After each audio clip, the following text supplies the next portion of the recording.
हरिवंश महाराज जी। महाराज जी, जैसे हम श्री जी के लिए भोजन बनाते हैं, उस समय अगर मक्खी या मच्छर उसमें गिर जाए या बाल गिर जाए तो भोजन दूसरा बनाना पड़ेगा। बनाना पड़ेगा, ये सावधानी रखनी पड़ेगी। इसीलिए भोजन बनाते समय बालों को कपड़े से बांध लेना चाहिए। भोजन बनाते समय बिल्कुल एकाग्र रहना चाहिए कि कोई मच्छी उस पर ना आवे, हमारे बाल ना गिरे।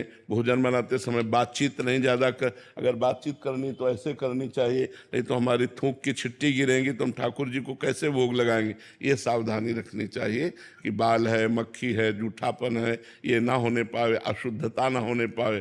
फिर बड़े प्यार से भगवान को भोग लगा के प्रसाद पाओ तो वही तुम्हारे पापों का नाश करके बुद्धि को शुद्ध कर देगा। मनुजा जी जबलपुर से। राधे राधे। राधे राधे महाराज जी।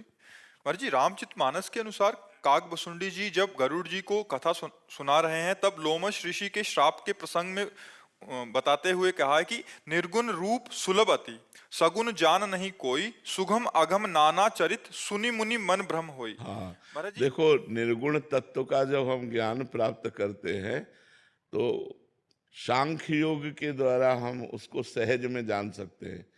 लेकिन जो सगुण रूप में अब रो रहे हैं, हे खग हे मृग हे मधुकर श्रेणी, तुम देखी सीता मृग नैनी, अब मोह नहीं हो जाएगा।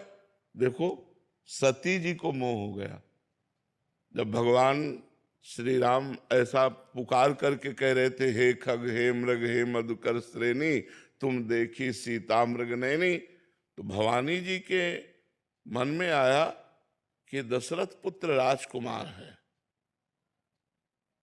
उसी समय भगवान शंकर ने जय सच्चिदानंद परम धाम की जय। ये कैसे हो सकता है? भगवान शिव प्रणाम कर रहे हैं, जय सच्चिदानंद परम धाम, सच्चिद आनंद परम धाम स्वरूप। अगर ये परम धाम स्वरूप है तो जैसे शिव सर्वज्ञ वैसे सर्वज्ञ होने चाहिए। अगर ये सर्वज्ञ होते तो ये पूछते क्यों, हे खग हे मृग हे मधुकर श्रेणी, तुम देखी सीता मृग नैनी। अगर सर्वज्ञ नहीं तो शिव जी ने सच्चिदानंद कह के कैसे प्रणाम किया? अस संशय मन भयो अपारा।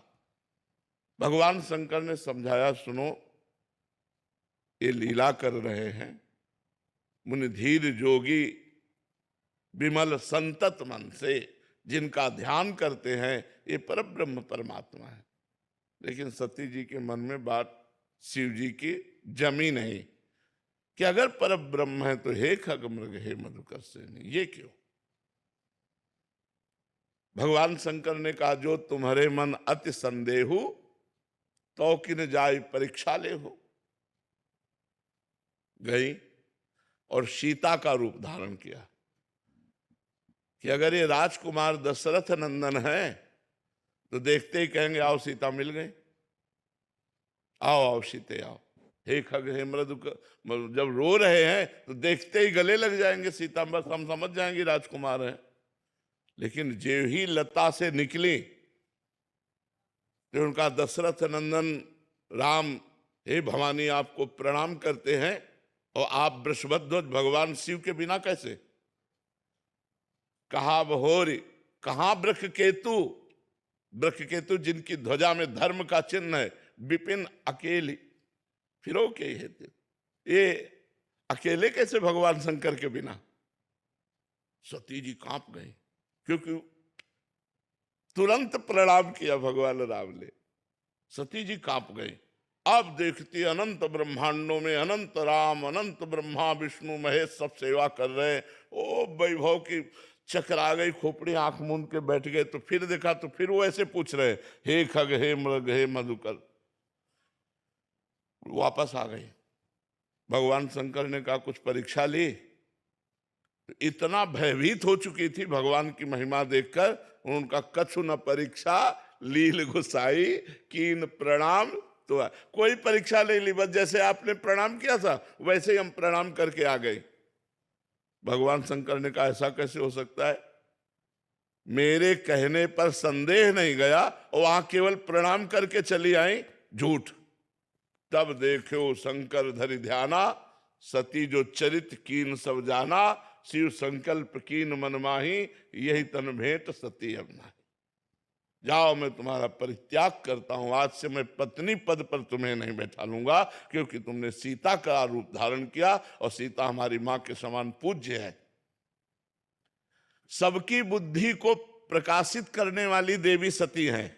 या देवी सर्वभूतेषु बुद्धि रूपेण संस्थिता, नमस्तस्यै नमस्तस्यै नमस्तस्यै नमो नमः।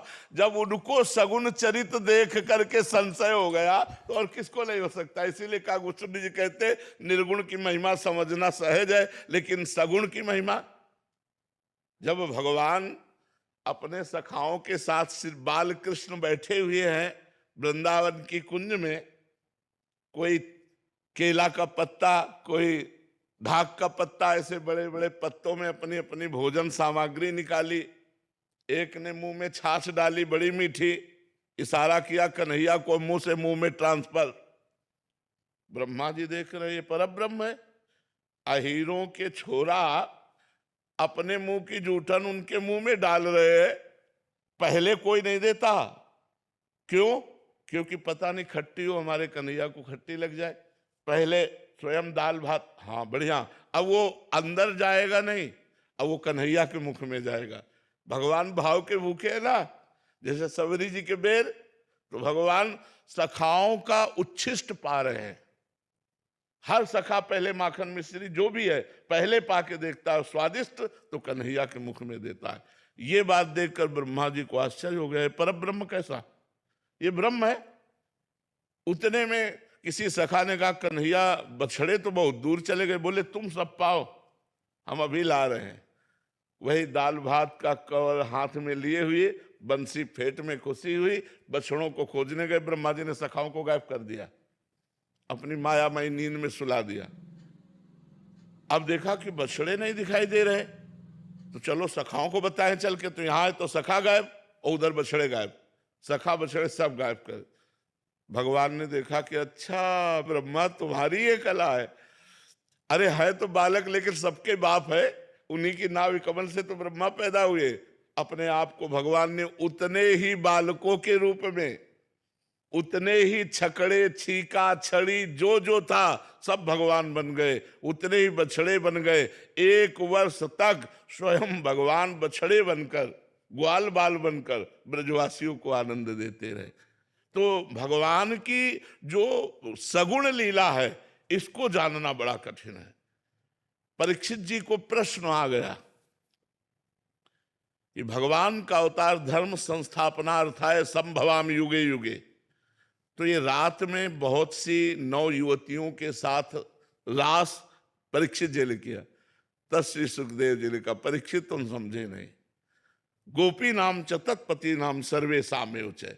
गोपियों के पतियों के और सबके हृदय में जो आत्मा रूप से विराजमान है और स्व प्रतिबिंब विभ्रमा, जैसे बालक अपने प्रतिबिंब के साथ खेलता है ऐसे भगवान अपने आप में खेल रहे। तो बड़े बड़ों को भ्रम हो जाता है सगुण लीला देखकर, निर्गुण लीला में कोई भ्रम नहीं होगा, क्योंकि निर्गुण की कोई लीला ही नहीं। वो तो आत्म स्वरूप पर ब्रह्म परमात्मा स्वरूप है, उसका ज्ञान प्राप्त करो, इसमें स्थित। और इनकी लीला 6वां दिन है, छठी मनाई जा रही है और पूतना को मार दिया, 6 कोस का शरीर जिसका। अब कैसे समझ में आवे इनकी लीला है? जो परब्रह्म परमात्मा एक पैर अपना बढ़ाते हैं तो ब्रह्मलोक तक चला जाता है। वो नंद बाबा की ऊंची डेहरी में चढ़ने की कोशिश की तो हाथ आगे हो गए और पैर जमीन से उठ गए, तो बीच छाती में रो रहे हैं ऐसे उसमें। और नारद जी आए थे दर्शन करने, तो नारद जी ने देखा कि अरे ये रो रहे परब्रह्म परमात्मा। तब कहा भगवान हम पार कर देंगे। बोले तुम्हारे लिए नहीं कर रहा हूं, ये मैया के लिए कर रहा हूं। मैया रोए कस के, मैया दौड़ के आई और देखा कि लाला कष्ट में ऐसे गोद। नारद जी कह रहे प्रभु प्रभु आपकी लीला आप ही जाने, नंद की डेहरी नहीं पार कर पा रहे आप, और एक चरण बढ़ाए तो ब्रह्मलोक तक पहुंच गया। तो सगुण लीला को जानना अत्यंत कठिन है, निर्गुण को तो ज्ञान के द्वारा जाना जा सकता है।